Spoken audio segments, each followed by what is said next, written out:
Thank you so much for inviting me. Thank you all for coming. What a great crowd. Raise your hand high if you believe that we live in a democratic society. I didn't see too many hands. James Madison, one of our so-called founding fathers, was the guy who drafted the U.S. Constitution. Here's something he said about the purpose of government. The primary purpose of government is to protect the opulent minority from the majority. Madison, I'll read it again. The primary purpose of government is to protect the opulent minority from the majority. Madison and his buddies worked very hard to ensure that this country's government would serve a small elite. Their plan for the rest of us was to keep us far away from being allowed to exercise any kind of meaningful decision-making authority over our lives. We the people was a phrase that sounded really good. The only problem was it didn't include very many people. It didn't include women, it didn't include Africans brought over as slaves, it didn't include native people already here. It didn't include men without sufficient property. It didn't include 95% of us. We talk today about the 99% versus the 1%, but most people don't realize that this is how the system was designed to function. It's not something that happened recently. The elite didn't have to work very hard to get what they wanted out of government because they ran government. The elite didn't have to plead with business leaders to get business to listen to their needs because they were the business leaders. Activists today talk a lot about how large corporations have captured the regulatory agencies, have captured government. The only problem with this analysis is it's wrong. The people who run large corporations like Monsanto and Exxon and Halliburton and Burlington Northern, these folks run the regulatory agencies, and they already have. Always have. Corporate leaders were there at the table from the very beginning. So if you're an anti-GMO activist, or an anti-RBGH activist, or an anti-factory farms activist, or a pro-raw milk activist, I'm here to tell you, the regulatory agencies that make decisions day in and day out about what kinds of agriculture we're going to have in this country, regulatory agencies like the U.S. Department of Agriculture, the USDA, or the Food and Drug Administration, the FDA, corporate leaders didn't have to capture these agencies to make them into servants of those corporations. They didn't have to capture them because these agencies were designed to serve the agriculture and food processing industries. They were designed by the very corporate leaders who they now supposedly regulate. The food regulations themselves were written by these same corporate leaders. What I'm telling you should be obvious to every food activist in the country, but it's not. And I'll tell you how I know this to be true. And this brings me back to whether the United States of America was designed as a truly democratic republic or not. Let me ask you a question. If you had grown up in a country run by a totalitarian government, a government that everybody knew was not interested in responding to the needs of its people, would you plead with government leaders? Would you lobby your elected officials? Of course not. Why not? Because the people of that country would know it was a waste of their time. The government of that totalitarian state didn't care what the people wanted. They had their own agenda. They served a very small sector of the population, and they didn't give a damn about what the majority wanted. So how would the people challenge a totalitarian government? They would try to build people power at a scale that would be difficult for the government to take on.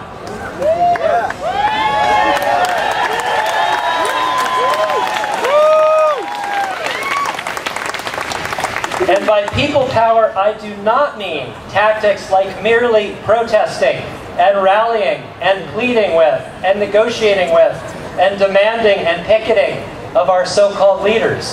I do mean the kind of people power that attempts to seize back our authority as we the people, our authority to govern ourselves.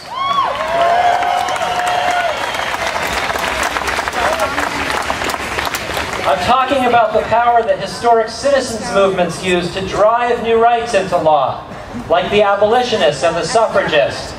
Let's take a look at our current situation today in the United States. Very few hands went up when I asked if you believed you lived in a democratic society. And yet look at the kinds of activism that most of us are doing in the anti-GMO movement. We're pleading with our elected officials to stop the tremendous damage being done to our environment and to people's health by these out-of-control agriculture and food processing companies. We're attending USDA and FDA regulatory hearings. We're writing letters to these agencies, begging them to not allow the latest GMO outrage. We're signing petition after petition.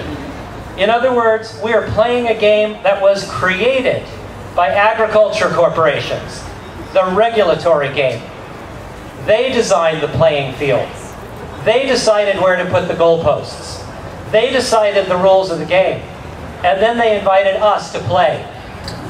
And we keep playing their game on their field year in and year out, hoping that somehow we might win, even though the odds are stacked against us so heavily that winning is virtually impossible. Why do we do this? Because we still somehow assume that we live in a democratic society, where the institutions of government are there to serve us, so we just need to work a little harder to get their attention. I'm here to tell you these institutions of government are not here to serve us, and they never were. Yeah.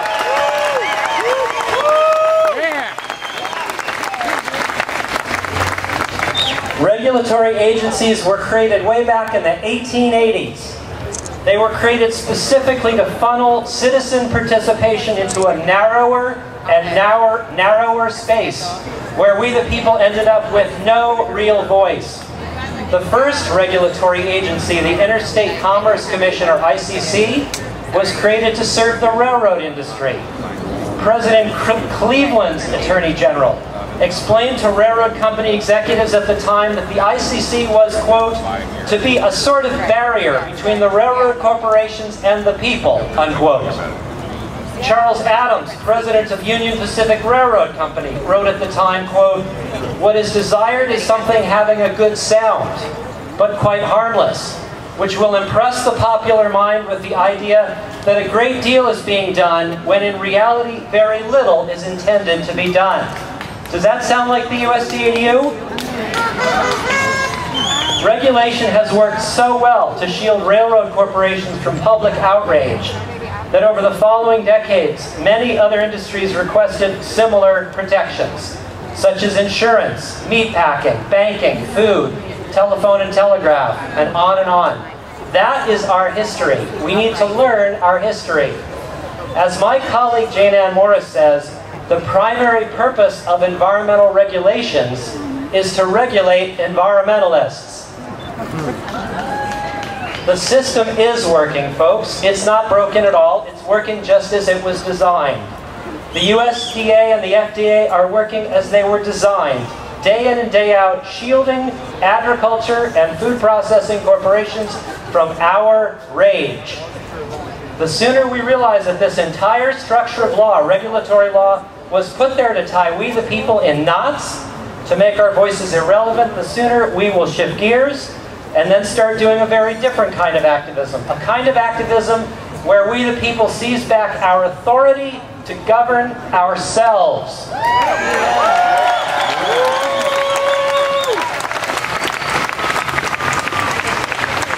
So far I've been sharing a pretty darn depressing history with you, but believe it or not, the main reason I'm here today is to share with you the good news. The good news is that for the past 13 years, communities across this country have been rising up and starting to challenge the actual structures of law that make real democracy not just difficult, but literally impossible, illegal. These structures of law include corporations having won a whole variety of constitutional so-called rights, such as free speech rights, property rights, privacy rights, protection against search and seizure rights, and many others. All of these so-called corporate rights came directly out of the Supreme Court. Talk about an activist court. It's an outrage. But there's more. State governments use laws called state preemption and Dillon's rule to ban local governments from protecting their human and non-human residents from corporate harm. What are we doing to challenge this? In 150 communities in 8 states, we've passed laws now that are themselves acts of civil disobedience against these unjust structures of law.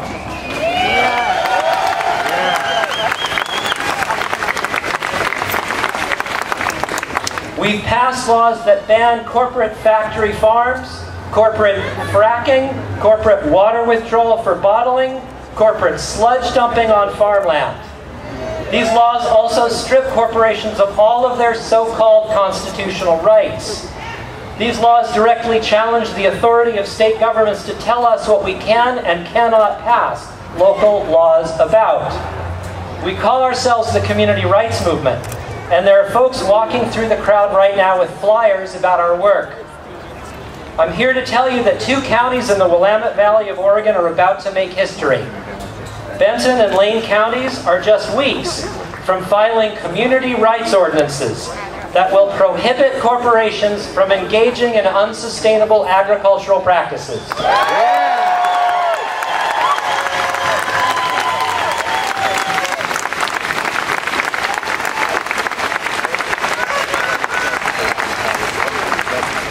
If these ordinances are approved by the voters next May, the planting of genetically modified seeds will be banned in Benton and Lane counties.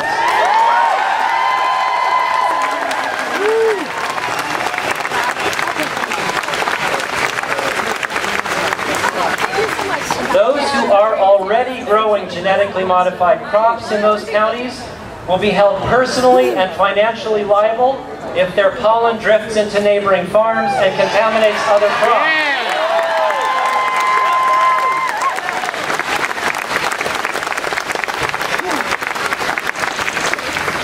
GMO farmers will have 6 months to remove all GMO crops after passage of the ordinance, or will be held personally and financially liable.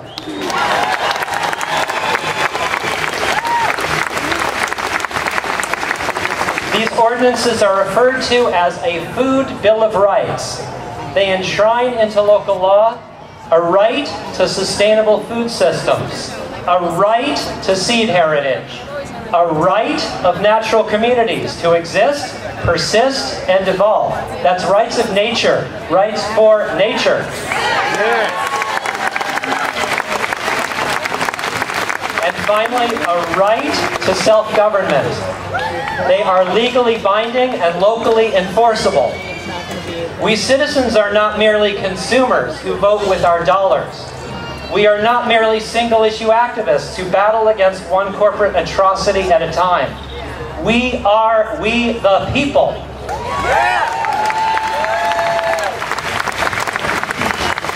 That is where our primary power resides, and we need to remember that truth.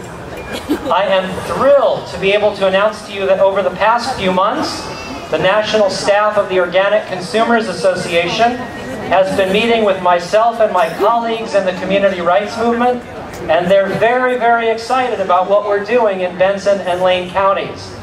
They're very, very excited about a rights-based strategy that strips agricultural corporations of their so-called rights. They agree with us that the Food Bill of Rights is a powerful new tool in ending the dominance of Monsanto and other agricultural corporations.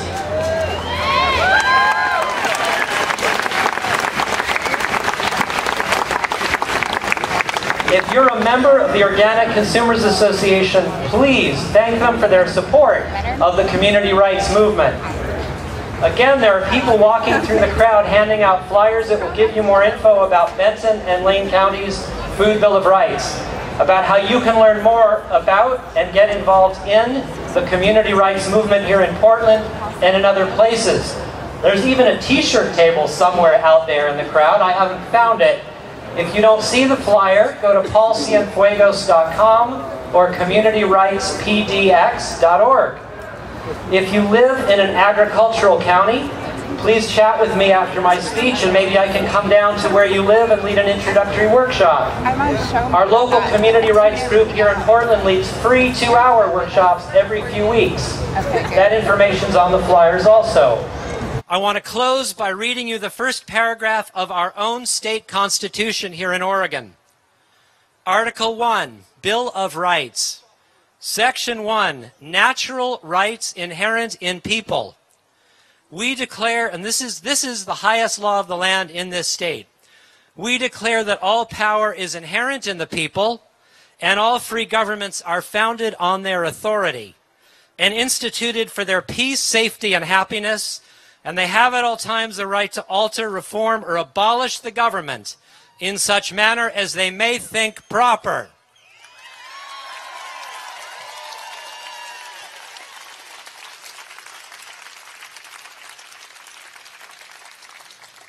I'm here to tell you the community rights movement has arrived in Oregon. We're not going to stop until we've passed a food bill of rights in every county of the Willamette Valley and beyond.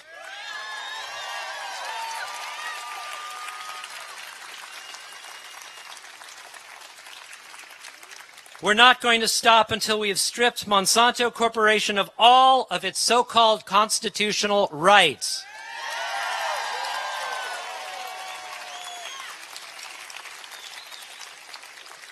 We're not going to stop until we've ended the genetic modification of plants and animals. Some of us are tired of waging long, hard battles simply for the right to know whether there are GMO ingredients in our food. Knowing is critical, but what we really need is the right to ban GMOs from our food.